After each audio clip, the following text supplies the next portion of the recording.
You are listening to the Stop Binge Eating podcast with Kirsten Sarfty, episode number 282. Welcome to the Stop Binge Eating podcast. It's time for you to end your food obsession and begin feeling confident and in control around food. You are absolutely capable of eliminating binge eating from your life, and I'm going to show you how by giving you simple tools and insights that you can apply in your own life. I'm your host, Kirsten Sarfty. Now let's get to it. Hello. Before we get started, I wanted to let you know that registration for the next round of the Stop Binge Eating group coaching program will be opening up in 1 month on January 25th of 2024. 2024 can be your year. It can be different than all the others because you will do different things that you haven't done before or do things in a different way. This program and all the things we'll do in it together can be the different things you do. I've seen so many people worry about it not working for them and worrying that they'll just fall back into old habits, but they don't because they're truly changing their habits and changing themselves, which is something they haven't actually done before. We change their relationship with food, with themselves, with binge eating, with emotions, with their bodies, so many things, and we do it together as a team. So let's you and I kick binge eating in the butt together as a team. If you haven't been making the progress you want to be making, I will help you. You don't have to do this alone, and doing it as a team will make it so much easier. Now, I've made a few changes as I sometimes do in order to continue to make the program the best it can be. And you can get all the most up-to-date info, including the pricing and program details, by going to coachker.com/group. And you can also join the waitlist while you're there so you can get notified once registration opens, and you can get started on the coursework ASAP once it does. And if you have any questions, email them to info@coachker.com. All right, now let's talk about being more disciplined. It's something that so many people want. They want to be more disciplined so they can do more of the things they want to be doing that they think will better themselves and their lives. And in order to be more disciplined, one has to be willing to give up immediate pleasure and comfort for what they want the most and for what will create the most comfort and pleasure. Usually we have these goals for ourselves because we believe that we will experience more pleasure and comfort if we achieve them. But when we're not disciplined, and instead of working toward those goals, we choose easy, familiar, comfortable things instead, we do experience pleasure and comfort, but it's at the expense of what would be the most pleasurable and comfortable. Because usually those goals we set are things that will have lasting effects on us, while those things we procrastinate with don't.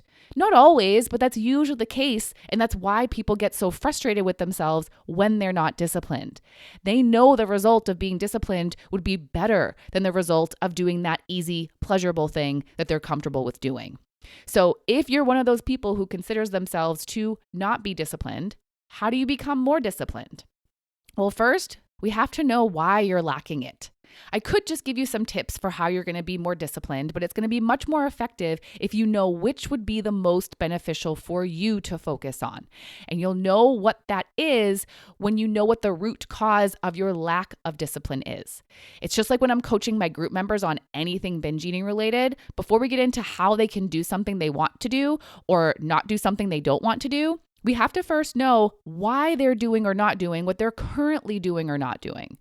When we know the root cause, we can work on a relevant solution instead of spending too much time and energy on trying every solution. So why do you think that you are lacking discipline? And you're not going to answer that question by saying something negative about yourself. You're not going to say it's because you're weak, you're a failure, you're a loser, you're a screw up, you can't do anything right, or anything like that. You're also not going to use your past against you and say that you've just never been a disciplined person. You're going to figure out why you haven't been disciplined. And it's not that there's something wrong with you. It's that there is a mental obstacle in your way that you need to uncover and overcome. Now, the main obstacle that gets in all of our ways is simply the motivational triad that all of us humans experience. We have this innate desire to seek pleasure, avoid pain, and do what's easiest to conserve energy. When you're not being disciplined, you are doing exactly that. Doing new things and achieving goals and doing things that don't give you immediate gratification might be a little or a lot painful. It might not be pleasurable in the moment and might use a lot of energy and effort. And we innately don't want to do that. So basically, the main difference between people who are disciplined and people who aren't is that people who are do more things they don't feel like doing. They go against that humanly desire to do the easy, pleasurable thing, and they do the more painful thing. And by painful, I really mean uncomfortable, that uses more energy and effort. That's the basics of it, but that still doesn't answer why some people are more skilled at doing this than other people. Now, is it a genetic thing? Are some people just born with a better ability to do this? Some people say yes, some say no. And also, environmental factors growing up and the people you've been surrounded by in your life could have an effect. But even if being disciplined has come easier for other people for whatever reason, that doesn't mean that you can't become more disciplined. You can get to the bottom of why you haven't been, either in one area or many areas of your life, and work on it to become better. So let's dig a little deeper and look at the main reasons why people aren't disciplined, and you're going to look for which apply to you. And the first one is that you don't have a compelling enough reason to do what you want to be disciplined in. Your reason for doing the thing that you want to do isn't a good enough reason.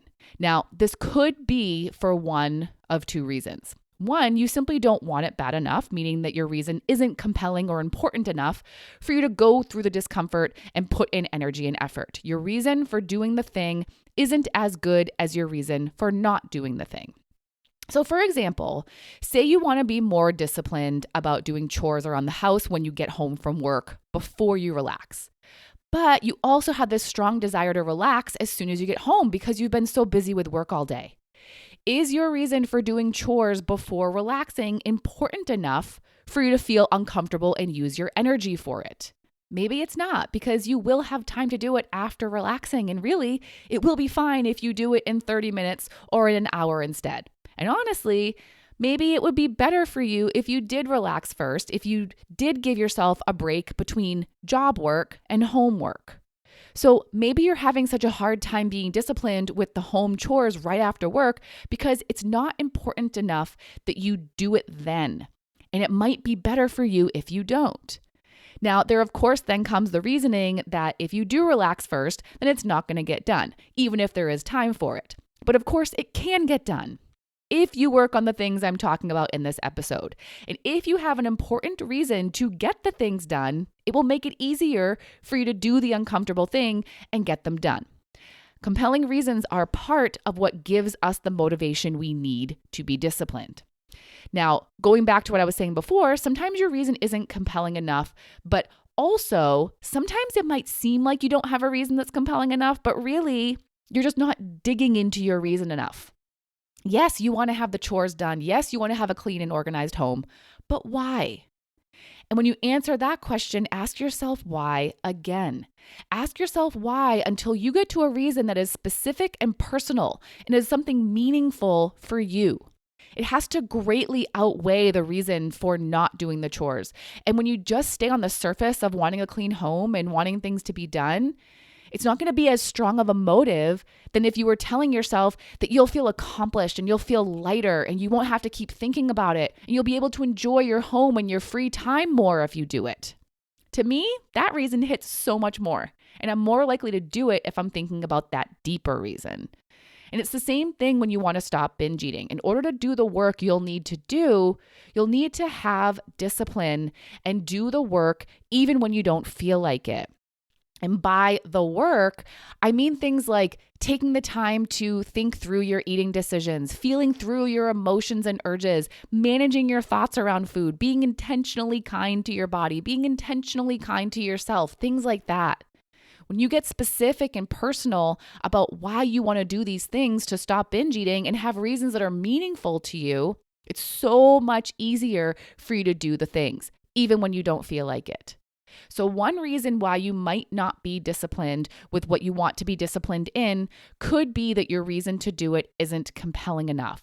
Or maybe it is, but you're just not telling it to yourself in the moment when you need to hear it. It's not enough to just have a compelling reason. You have to tell it to yourself when you are wanting to not do the thing. You have to give yourself the motive, the reason to put in energy and do the uncomfortable thing when you also have an option for an easy, pleasurable thing. You have to tell yourself why you're going to wait for the delayed gratification. Okay, so that's one reason why you might not be disciplined. A second reason is that you're too hard on yourself when you don't do what you want to do. If you want to build the skill of being disciplined, you have to be consistent. And when you're hard on yourself, you're creating an obstacle that is making it hard for you to be consistent. Now, when I'm talking about being consistent, I'm not saying you have to be doing it 100% of the time. How it's actually going to work for most people is that in the beginning, they might actually only be following through on doing it 20% of the time. But over time, they do it more and more. And still, most people aren't doing things 100% of the time because we're not perfect. And in the beginning, if you're too hard on yourself when you don't follow through, you're not going to feel encouraged to keep going. So you're likely to give up and have a little quit for the day or for a few days, or have a big quit and just stop trying forever or for a while. If you're going to build the skill of being disciplined, you need to be compassionate and encouraging with yourself when you don't follow through. You're doing something that isn't easy because it's new and uncomfortable. Have compassion and be encouraging because you can do it. Just because you haven't done it or haven't been consistent doesn't mean you can't. You can. You just need to get out of your own way, which you're learning how to do. And what could be in your way is your negative self-talk. You don't have to speak to yourself in such a harsh way. It's not useful and not required. So be compassionate and encouraging instead. Next, a third reason why you might not be disciplined is that you're afraid to fail, so you don't even try. When it comes time to put in the effort to be disciplined, you don't do it because you think you'll fail. But here's the thing. If you don't even try, then you're failing at achieving your goal. You're living in the failure now by choice. But if you do try, you're giving yourself the opportunity to succeed. Sure, there's the risk of failing, but there's also the possibility of success. And here's the other thing about failing. The only reason why failing would be scary is because of what you would make it mean about you. And that's optional. You don't have to make failing mean that you are a failure or that you can't ever do it or that you're broken and can't change. The worst part about failing is the words you tell yourself about yourself when it happens and how that makes you feel. And you don't have to make it mean any of that. You can simply see the fail as an opportunity to learn something, as information about what obstacle is in your way or about what you need to do differently. If you try and fail, you're going to learn something. If you don't try at all, you'll learn nothing. Failing doesn't mean you aren't capable. It just means you haven't figured it out yet. And failing can actually help you figure it out. It can highlight a lesson that you need to learn. And eventually, when you learn the lessons you need to learn and you implement strategies that address those lessons and that overcome the obstacles that you've uncovered through the fail, you will figure it out. You don't have to be afraid of failing. Be afraid of not trying and what will happen if you don't try. Also, know that whatever feelings you'll feel if you fail are temporary and they will pass, and you will only feel as bad as you speak, meaning that your self-talk will determine how you emotionally feel if you fail, which will also influence what you do after you fail, whether you give up or keep going. And one more thing about failing as you're working toward a goal. You might fail as you go through the process of achieving the goal because you're not going to be perfectly consistent. But you're not going to fail entirely because you are never going to give up if it's important enough to you. I've had so many people who have joined my program after tons of fails, and they joined because stopping binge eating was way too important to them to quit trying. You can stop binge eating, and it is so important that you do. So you're going to keep going even when you have those fails along the way. And now, a fourth reason. You're unwilling to experience discomfort. This is the one I see the most. This is the one that stops the most people most of the time. Doing new things can be uncomfortable. Doing things you don't feel like doing is uncomfortable. Most of the time, people don't enjoy feeling uncomfortable. We'd much prefer comfort. But people who are disciplined are willing to feel discomfort because they know it will bring greater comfort for them if they do. Some even seek out discomfort because of their desire to grow and become better. If you want change in yourself and in your life, you have to do different things. Things outside of your comfort zone, things that aren't familiar, things that aren't easy, things that take effort, things that aren't habits, things that are going to require energy. So you can't keep not doing things because you don't feel like it or because it's going to be uncomfortable. And feeling discomfort in itself is a skill, and I believe that not enough people work on building it. Instead, so many people just avoid it, procrastinate feeling it by doing comfortable things, and then they feel uncomfortable due to their lack of discipline. Be a person who builds the skill of feeling discomfort. Become a person who is comfortable feeling discomfort. And you're going to do that by feeling just a little at a time. You don't need to jump into hugely uncomfortable tasks and situations. Start small.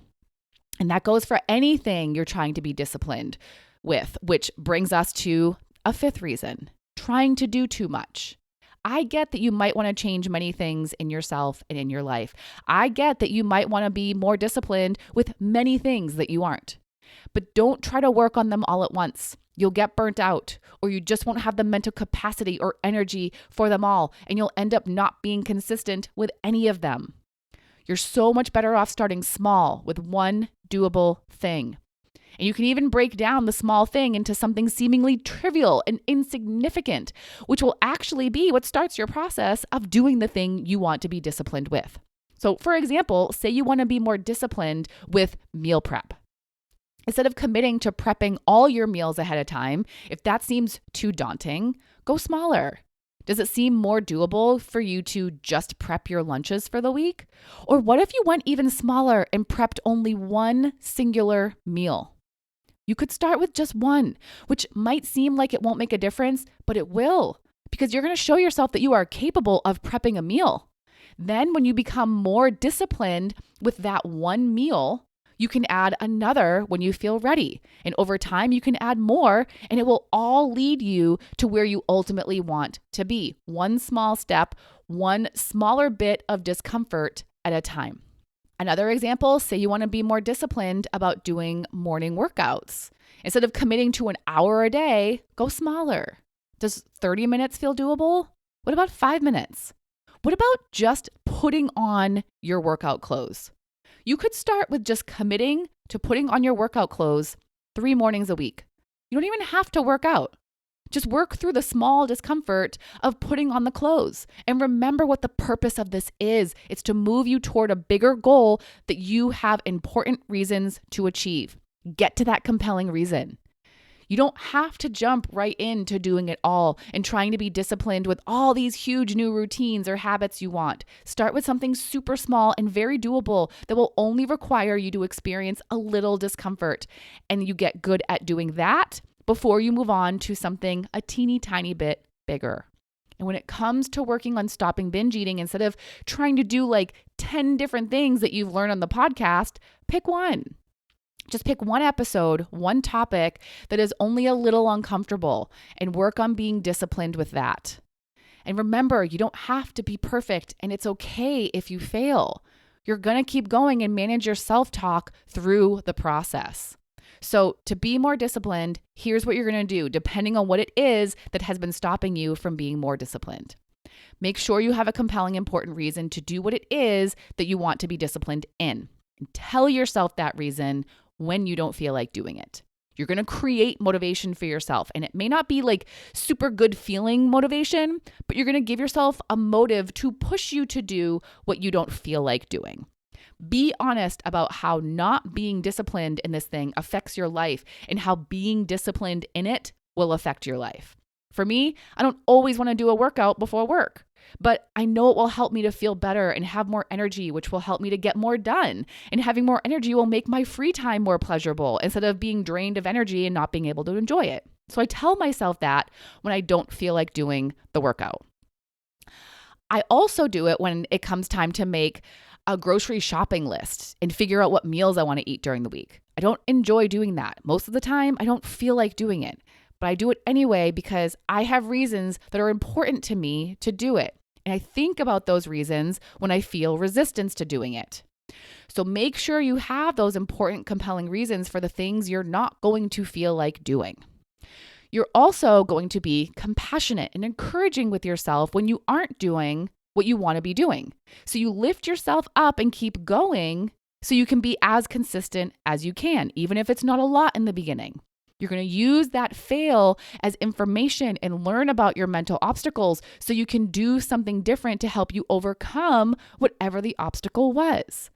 And you're going to risk failure because it's the only way you'll give yourself the opportunity for success. And you're going to go through discomfort, starting with discomfort that's not that intense, and you'll slowly increase your discomfort tolerance over time. And you're going to start small with everything and only commit to what you think is doable. And lastly, you are going to celebrate the crap out of yourself. Every small win matters. Doing something one time is a win, even if you also didn't do it 3 times. Putting on your workout clothes is a win, even if you didn't work out. Prepping one meal is a win, even if every other meal was less than ideal. And doing one thing that could help you to stop binge eating is a win, even if you did other things that resulted in you binging. You'll get to those other things over time, but for now, be proud of that one thing you did. Celebrate the times you did what you set out to do. It's so important because it will help you to keep moving and build your confidence and build your self-esteem. So don't be shy about it or think you're not worthy of it or think that what you did isn't worthy of celebration. It is, and you are worthy of celebration. So do it. And as you go, this will all become easier. You will get better at being disciplined. You will get more skilled at doing what it takes. You'll get better at feeling discomfort, at doing what you don't feel like doing, and at speaking to yourself more kindly. And you'll become a person who is more disciplined. All right, now get to work on it, and I will talk to you next time. Bye-bye.